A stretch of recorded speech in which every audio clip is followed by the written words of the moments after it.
Hi, welcome to Myers ASMR. How are you? Are you relaxed? Hey, you couldn't want it if it wasn't possible to get it. You couldn't want it if it wasn't possible to get it. Well, look what I got here. I made some apple cobbler. Actually, I had attempted an apple pie, but I'm not used to making them, so it just kind of became a mess. No, it's not a mess because it tastes fantastic. I just don't have much experience making apple pies. So it turned into a cobbler.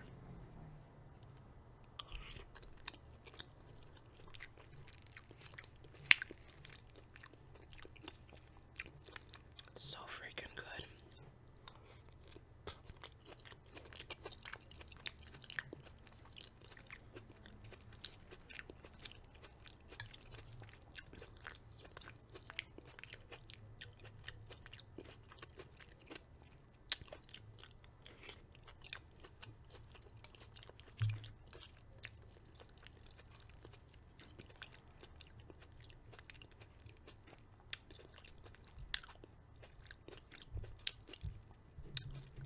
I took the easy way out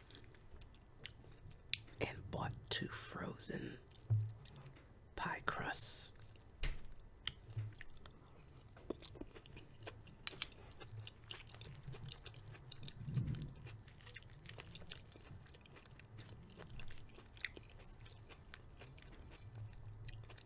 But I did cut up the apples, put them in the pan with some butter and sugar. So that part's from scratch.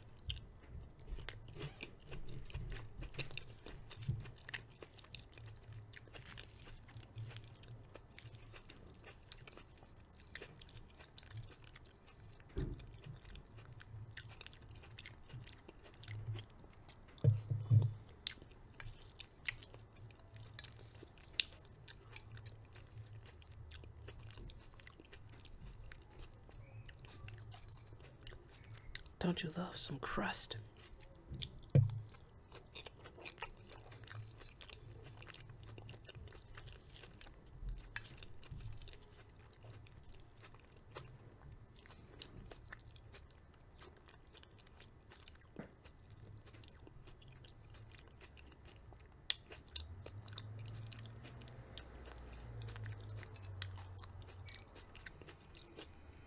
I decided against ice cream.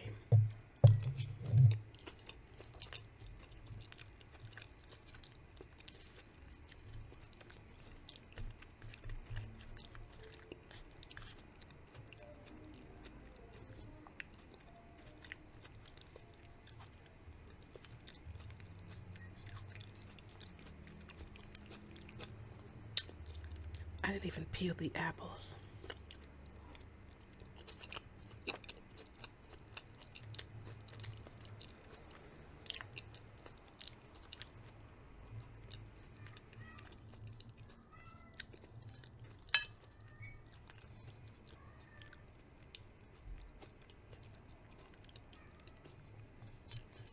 But I cooked them long enough for the skin to get really soft. Look at that, all that skin.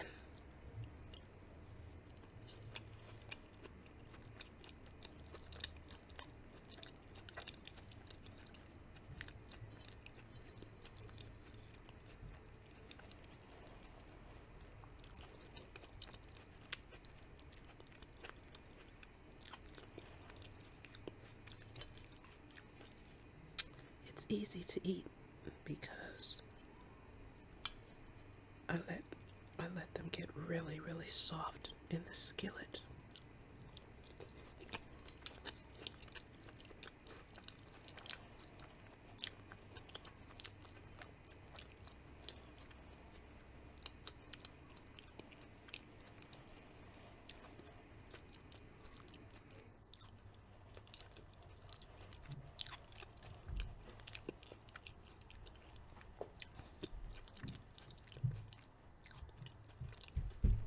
Apple desserts are so good.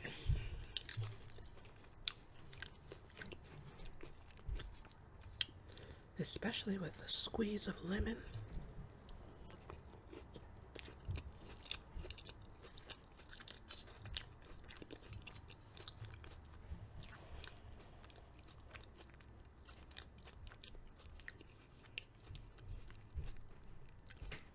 When the apple mixture was done in the skillet,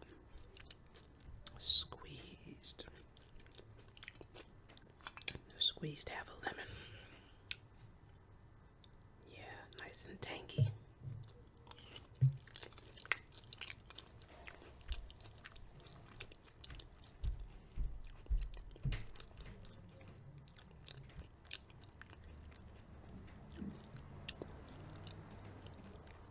I tell you, I have never had a bad apple cobbler because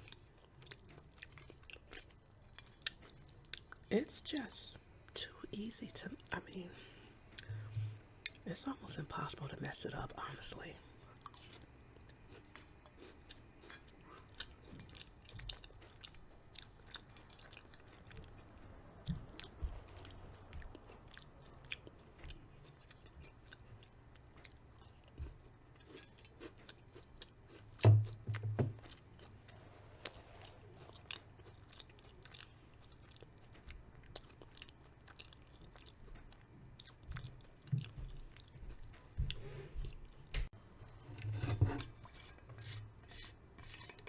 This is herbal tea with honey.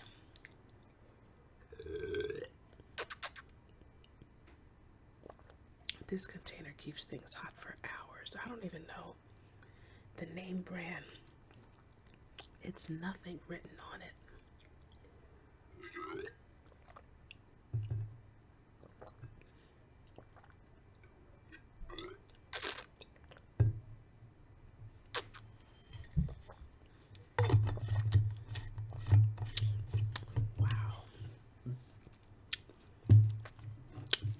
Is amazing tasting, and it doesn't have sweetener in it. Well, let's pick up with the Great Gatsby. Things are heating up in this book now.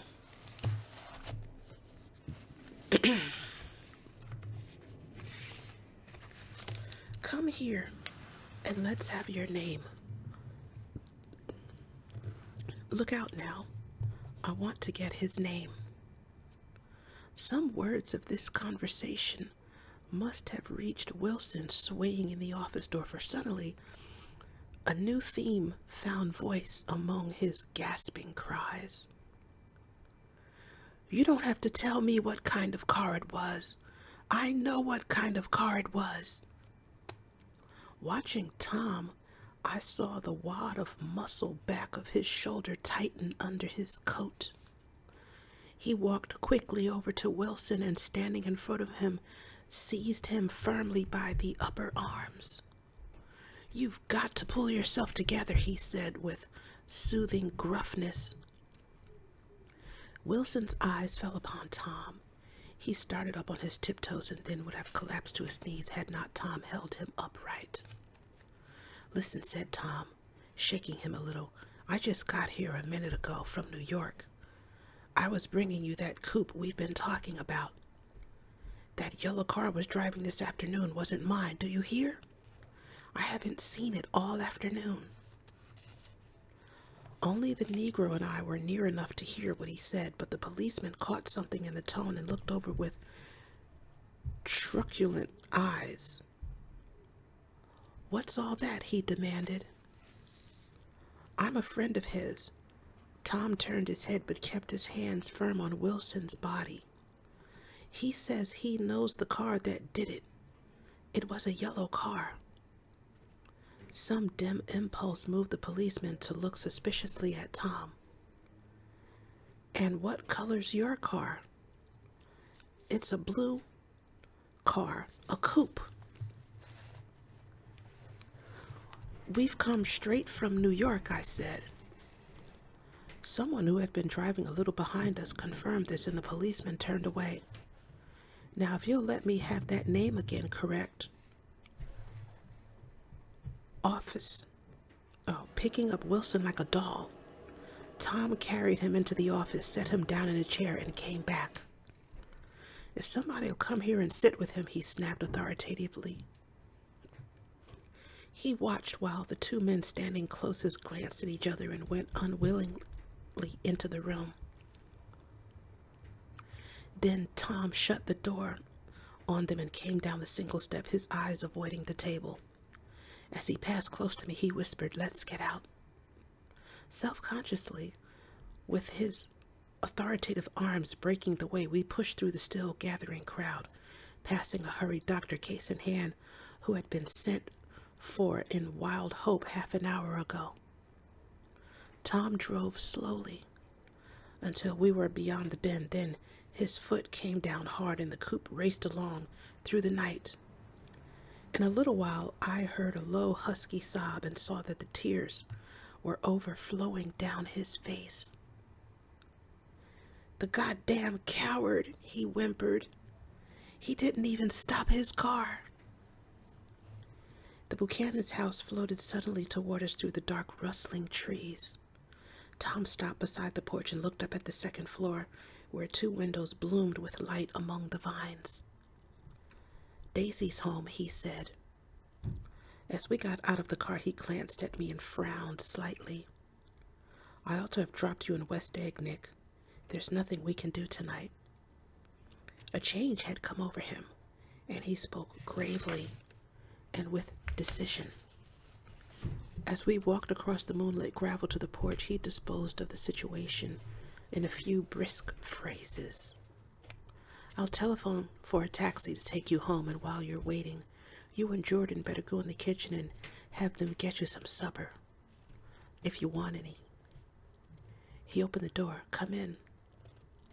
"No thanks, but I'd be glad if you'd order me that taxi. I'll wait outside."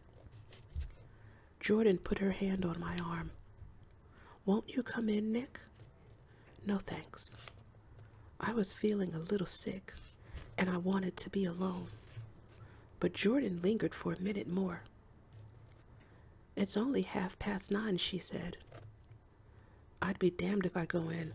I'd had enough of all of them for one day." And suddenly that included Jordan, too. She must have seen something of this in my expression, for she turned abruptly away and ran up the porch steps into the house. I sat down for a few minutes with my head in my hands, until I heard the phone taken up inside, and the butler's voice calling a taxi. Then I walked slowly down the drive away from the house, intending to wait by the gate. I hadn't gone 20 yards when I heard my name, and Gatsby stepped from behind two bushes into the path. I must have felt pretty weird by that time, because I could think of nothing except the luminosity of his pink suit under the moon. "What are you doing?" I inquired. "Just standing here, old sport." Somehow that seemed a despicable occupation. For all I knew, he was going to rob the house in a moment. I wouldn't have been surprised to see sinister faces, the faces of Wolfsheim's people, behind him in the dark shrubbery. "Did you see any trouble on the road?" he asked after a minute. "Yes." "Was she killed?" "Yes." "I thought so." I told Daisy I thought so. It's better that the shock should all come at once. She stood it pretty well. He spoke as if Daisy's reaction was the only thing that mattered. "I got to West Egg by a side road," he went on, "and left the car in my garage. I don't think anybody saw us, but of course, I can't be sure." I disliked him so much by this time that I didn't find it necessary to tell him he was wrong. "Who was the woman?" he inquired. "Her name was Wilson. Her husband owns the garage." "How the devil did it happen?" "Well, I tried to swing the wheel," he broke off, and suddenly I guessed at the truth.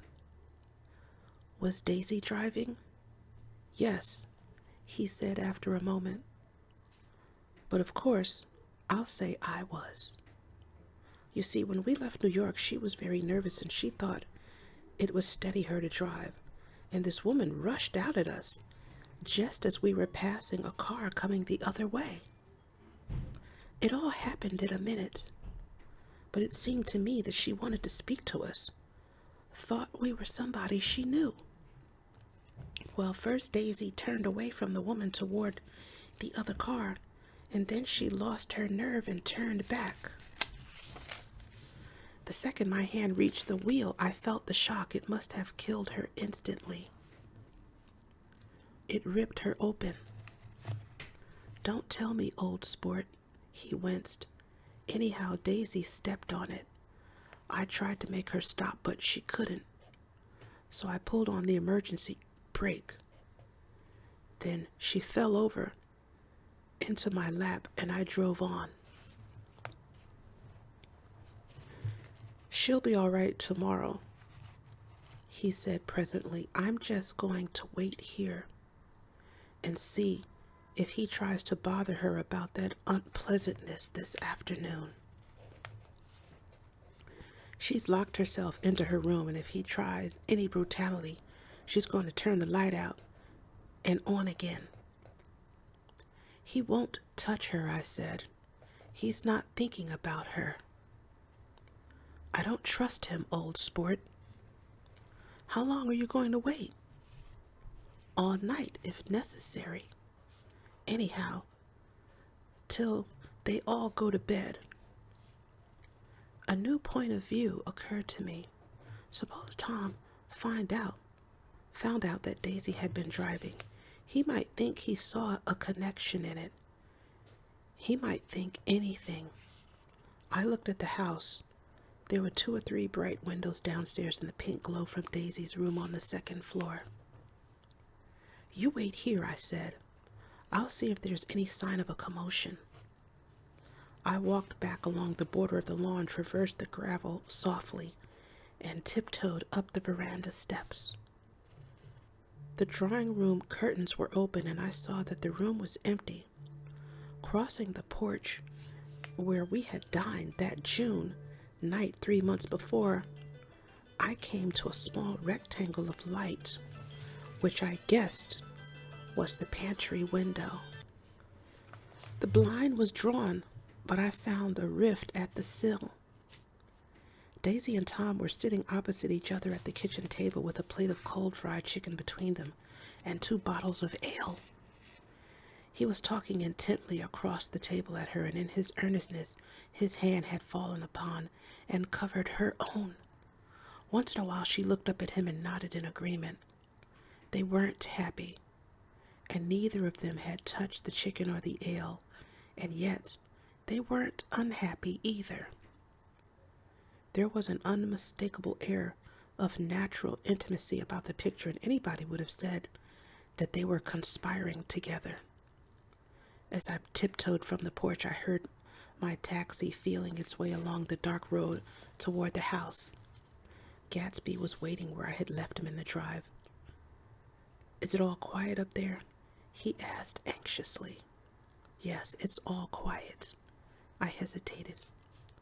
You'd better come home and get some sleep. He shook his head. I want to wait here till Daisy goes to bed. Good night, old sport. He put his hands in his coat pockets and turned back eagerly to his scrutiny of the house, as though my presence marred the sacredness of the vigil. So I walked away and left him standing there in the moonlight, watching over nothing.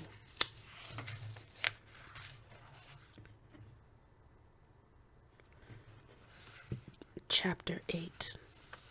I couldn't sleep all night. A foghorn was groaning incessantly on the sound, and I tossed, half sick between grotesque reality and savage, frightening dreams. Toward dawn, I heard a taxi go up Gatsby's drive, and immediately I jumped out of bed and began to dress. I felt that I had something to tell him, something to warn him about, and morning would be too late. Crossing his lawn, I saw that his front door was still open, and he was leaning against a table in the hall, heavy with dejection or sleep. "Nothing happened," he said wanly. I waited, and about 4 o'clock she came to the window and stood there for a minute, and then turned out the light. His house had never seemed so enormous to me as it did that night when we hunted through the great rooms for cigarettes. We pushed aside curtains that were like pavilions and felt over innumerable feet of dark wall for electric light switches.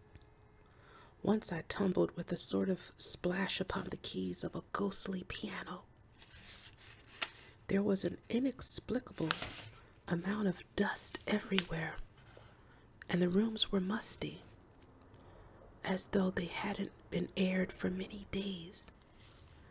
I found the humidor on an unfamiliar table with 2 stale, dry cigarettes inside. Throwing open the French windows of the drawing room, we sat smoking out into the darkness. "You ought to go away," I said. "It's pretty certain they'll trace your car." "Go away now, old sport?" "Go to Atlantic City for a week or up to Montreal." He wouldn't consider it. He couldn't possibly leave Daisy until he knew what she was going to do. He was clutching at some last hope, and I couldn't bear to shake him free. It was this night that he told me the strange story of his youth with Dan Cody. Told it to me because Great Gatsby had broken up like glass against Tom's hard malice, and the long secret extravaganza was played out. I think that he would have acknowledged anything now without reserve, but he wanted to talk about Daisy. And I'm gonna stop there and pick up at that point the next time. This book is very interesting. Hey, remember that you couldn't want it if it wasn't possible to get it. You couldn't want it if it wasn't possible to get it. If you like what I'm doing here, like and subscribe, donate to the channel. Catch me in the next video. And may you find lasting happiness. Bye.